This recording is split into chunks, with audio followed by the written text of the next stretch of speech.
We saw with the Clippers compete and try to win every time we're out there. There are guys that have helped us all year, and they're getting extended opportunities. Some younger guys that haven't played much are getting a look, but it's rewarding for them to get the opportunity to play. They stay ready all year, and like I said, guys that have been in the rotation at times have helped us win a ton of games with injuries and situational things. And so, other than a little stretch, I think in the first half against Clippers, they battled, fought hard, played together.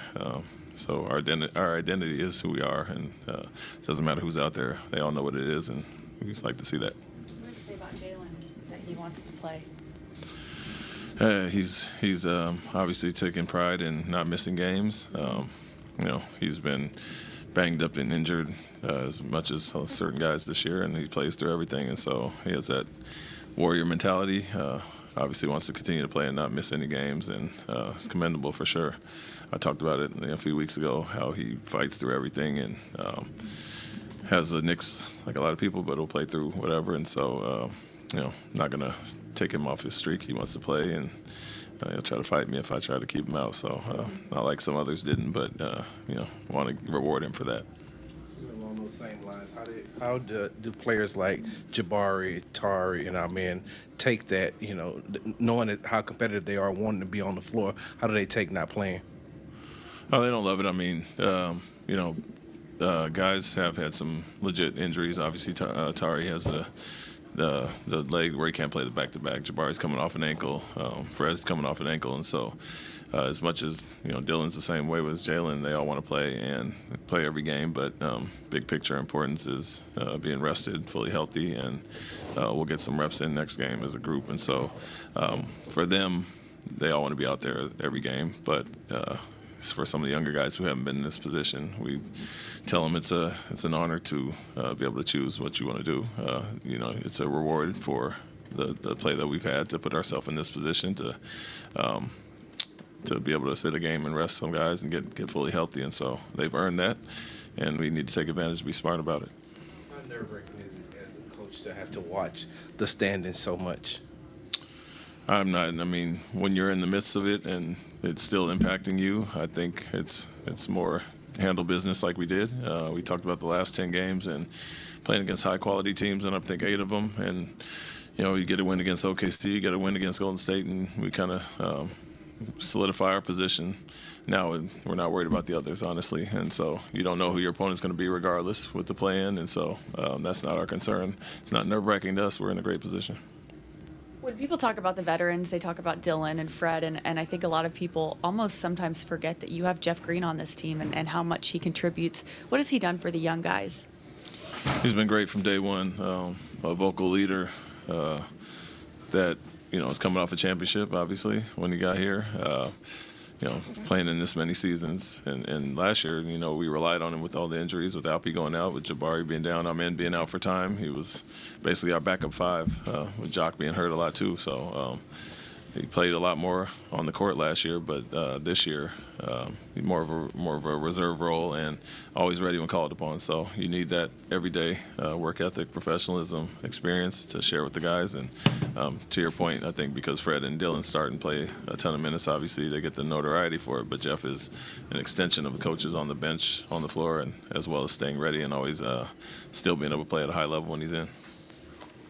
Ime, having already clinched your playoff seeding, what was the thought process like for you managing the final regular season games and coming to the conclusion that you'd hold out a lot of your guys tonight?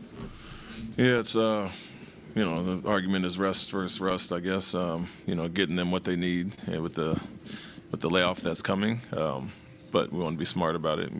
What I told the group was you've earned the right to choose the path that we're going to take by solidifying our spot and not have to battle with everybody else or worry about that. And so other than All-Star break, this is the most extended amount of time that guys have had. And so what we want to do is get the guys that are nicked up totally healthy, keep some younger guys sharp and give them opportunity. But, basic thing is they've earned it, deserve this time, and it's a good position to be in. It sounds like you made the decision about your own group.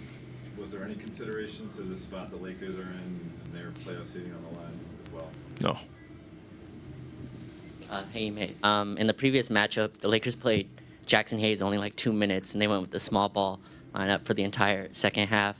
What is kind of the challenges that lineup kind of brings when they go small with Dorian and Rui surrounding the big three?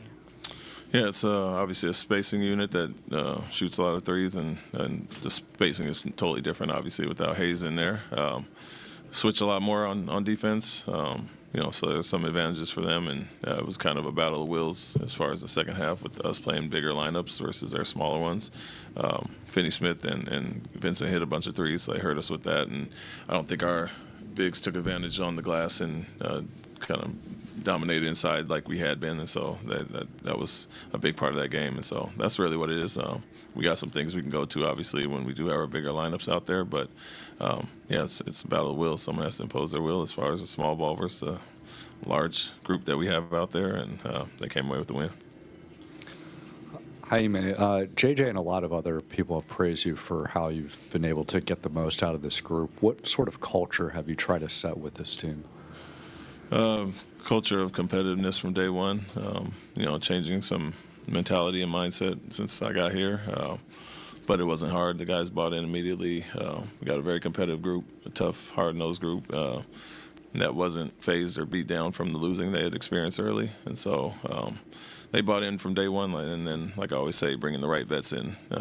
We're extension of us with Fred and Dillon and guys that have that mentality and mindset and that edge to them. And so I think we adjusted very quickly last year. And the whole thing was about changing the perception outside of the organization. We were competitive, beating some of the top teams last year, and obviously had a great carryover this year. Anything else? Great, Thank you. Appreciate it.